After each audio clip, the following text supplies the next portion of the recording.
Welcome to Kenton's videos. Enjoy the video. You start by gathering essentials. Install Python 3. 8 Plus or confirm Excel Power Query and Office scripts are active. Once done, request an AI API key and save it in an environment variable or Windows Credential Manager so you don't expose secrets. Next, install the connector, OpenAI and requests for Python or the official Excel AI add-in so Excel can call the model.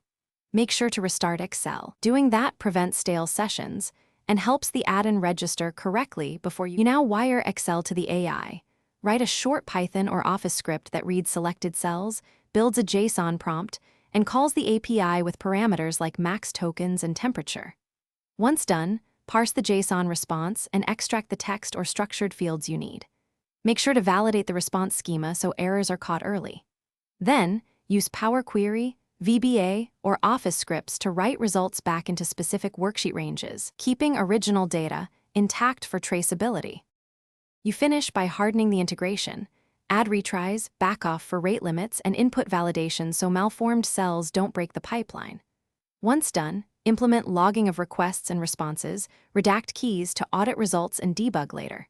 Next, run tests on edge cases and batch loads. If processing large sheets, process in chunks and monitor memory.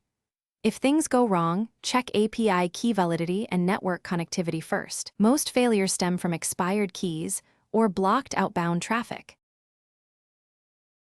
Thanks for watching. Consider subscribing if we helped you.